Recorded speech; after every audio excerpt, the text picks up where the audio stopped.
వందనాలు చేసుకుంటాం. మనం ఆదివారం రోజు అయితే నేను లేనని చాలా బాధపడ్డాను. కానీ నాకు దేవుడు గొప్ప అవకాశాన్ని నాకు ఇచ్చాడు.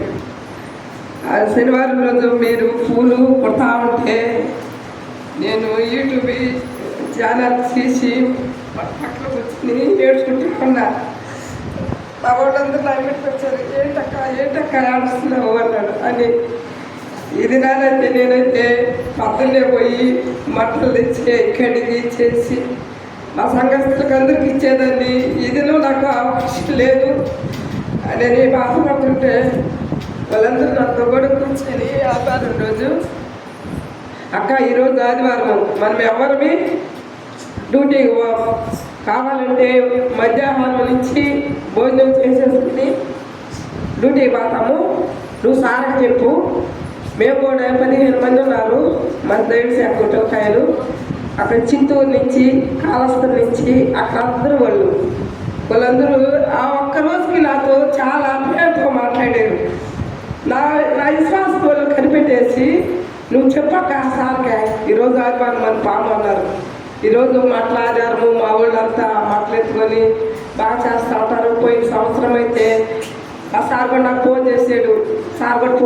నువ్వు లేదే అక్కడ ఏమవుతుందంటే నువ్వు వచ్చి ఏదో ఒకటి చెప్పి సార్ వచ్చి అని సార్ ఫోన్ చేసింది కూడా వాళ్ళు విన్నారు. ఈయన సార్తో చెప్పమంటే నేను పోయి సార్తో చెప్పాను. సార్ ఈరోజు ఆదివారం ఆదివారం మమ్మల్ని డ్యూటీలు వేస్తున్నారు. డ్యూటీలకైతే ఆదివారం మధ్యాహ్నం చైనా పోయి మేము చేస్తాం సార్ అని చెప్తే సార్ కూడా దేవుడి సేవ వచ్చాడు. అప్పుడే 20వ తేదీ పౌలికి ఉంది ప్రార్థన. ఆ రోజు నేను యూట్యూబ్ పెట్టుకుంటే నాకు రావా సార్ యూట్యూబ్ లేదనుకుంటున్నాను. తర్వాత 21 చదివిపోద్ది పెట్టాను, వినిపించాను వాళ్ళకి. ఆదివారం రోజు అయితే కొన్ని అంశాలు మాకు దేవుడు అవకాశం ఇచ్చాడు, మధ్యలో ఇచ్చాడు. కాబట్టి 21వ తేదీ ఏషియాతో 56తో మాట్లాడించాడు. 22వ తేదీ కీర్తనలు 109, అదే కీర్తనలో 103 మాట్లాడించాడు. మేము నేనే వాక్యం చెప్పి అందరి కోసం పెట్టుకుని వాక్యం చెప్పి ఫోటోలు కూడా తీసుకున్నాను. సార్ పంపిద్దాం అనుకున్నాను, అయిన అవకాశం లేదు. చాలామంది కానీ ఇప్పుడు సమయం లేదు. రేపు ఆదివారం రోజు సాక్ష్యం అంతా చెప్తాను. నాకు ఇచ్చిన అవకాశము ఫస్ట్ 2వ మాట ఇచ్చి ఉన్నాను. ఒక స్వార్థ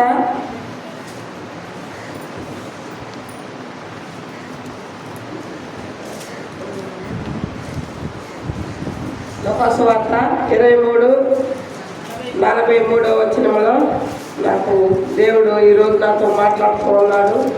చదవను. ఆయన వానితో నేడు నీవు నాతో కూడా పరదేశంలో ఉందువుగాక అని నీకు నిశ్చయముగా చెబుతున్నాను అని ఈరోజు 2వ మాట కూడా మాట్లాడమని దేవుడు నాకు అవకాశం కల్పించేసినాడు. దేవుడు చాలా గొప్ప దేవుడు. అవకాశాలను పోగొట్టుకునేవాడు కాదు. ఒకవేళ మనం దూరమైనా కానీ ఎప్పుడో ఒకసారి దానికి సమయం ఇస్తూ ఉన్నాడు. ఆయన సిలువలో ఏలాడేటప్పుడు సిలువ మీద కూడా బాధపడుతూ కూడా ఒక్క దొంగ ఏమో చెప్పాడంటే, నువ్వు దేవుడు కుమారుడు కదా, నువ్వు రక్షించుకొని మమ్మల్ని రక్షించలేవని ఒక దొంగ అన్నప్పుడు మరి ఒక దొంగ ఒక మాట మాట్లాడుతూ ఉన్నాడు. అక్కడ నీకు నాకైతే ఇది న్యాయము, ఆ శిక్ష మనకైతే విధించబడుతుంది.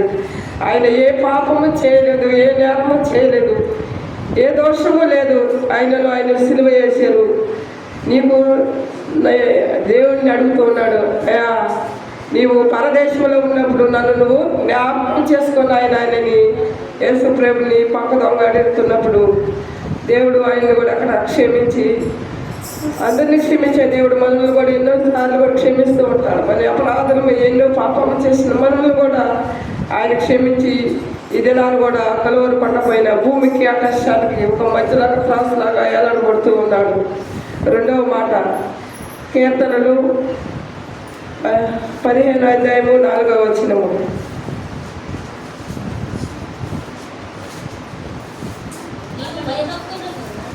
భయభక్తులకు యుద్ధం చేయించున్నావు, దేవుని గురించి ధ్యానమును దేనపరుచుచున్నావు.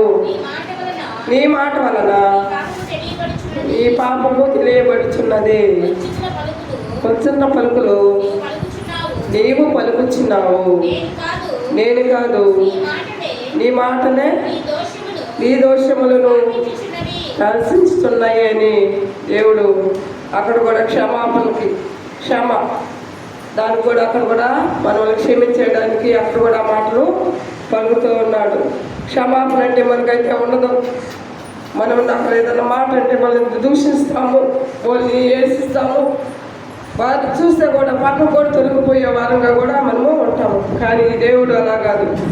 అపరాధం చేసిన ప్రతి పాపిని కూడా ఆయన పరిశుద్ధ రక్తంతో కడిగి విమోచించేవాడు అయి ఉన్నాడు.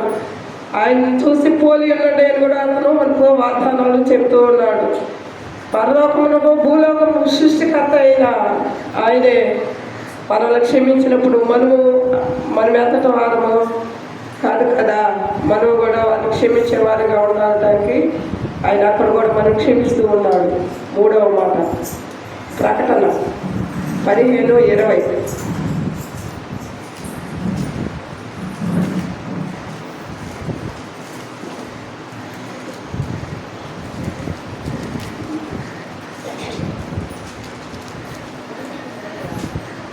ప్రకటన గ్రంథము 15:20 వచ్చినప్పుడు 8 దాంట్లో ఏదో ఒకటి చెప్పండి. సరే దాని మీద వేసి మేక 7:18.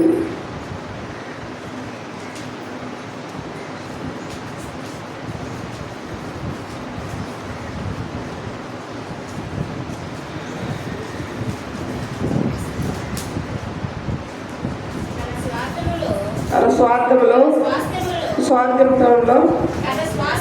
తన స్వార్థ్యములో దేశించు వారి దోషములను పరిహరించి వారు చేసిన అతిక్రియ విషయమై అతిక్రియమైన విషయమై వారిని క్షమించు. దేవుడు అయిన నీతో సమానుడైన దేవుడు ఉన్నాడా? ఆయన కనికరము చూపునేదో సంతోషించువాడు కనుక నిరంతరము కోపము ఉంచడు. చూసావా, ఆయన కనికరం పడుతూ ఉంటాడు. మనమైతే దేశిస్తూ ఉంటాం. మనం ఒక మాట్లాడాలని మళ్ళీ ఎప్పుడు దేశిస్తూ ఉంటాం. మన దారి వస్తుంది మనం చూసి మనమైనా సునుకుంటాం, ఒక పక్కకే పోతూ ఉంటాము. ఆయన ఏమంటున్నాడు? క్షమిస్తూ ఉంటున్నాడు. అక్కడ కూడా ఆయన దోషించేవాడు కాదు, తోసివేసేవాడు కాదు. తన చేతులతో కూడా మనం నడుచున్నప్పుడు కూడా ఆయనకి ఏ రాయి కూడా మన పాదాలు తగలకుండా ప్రతి దినం ఆయన చేతుల్లో అరిచేతుల్లో చిక్కుకొని ఉన్నాడు. చెప్తా ఉంటాడు కదా, మనం నాగుబాబులు అరపదొక్కినప్పుడు కూడా మనం అవి కూడా ఏమీ చేయమంటాం. 1000 మంది మన మీదకు వచ్చినా కానీ 10,000 మంది మన మీదకు వచ్చినా కానీ వాళ్ళని కూడా అరపదొక్కేసి నా దేవుడు. మనమైతే అలాంటి వారం కావు. 5వది యెషయా 53:11.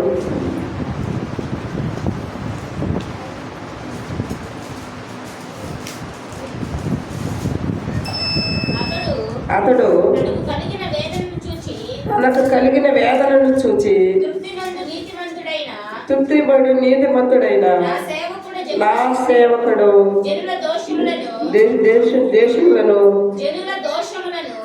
జనుల దేశములను భరించి అనుకున్న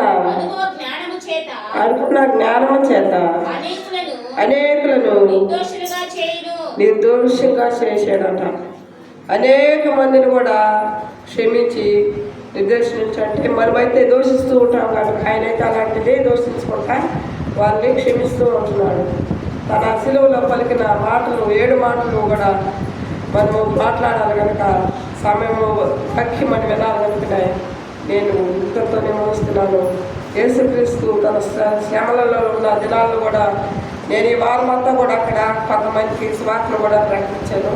నేను రేపు ఆదివారం అంతా సాక్ష్యంగా చెప్తానని మీకు అందరికీ మనం చేసి దేవుడిచ్చిన మాటలను బట్టి దీవిస్తూ ప్రార్థిస్తున్నాను కనుక జరుగుతుంది. ఆమె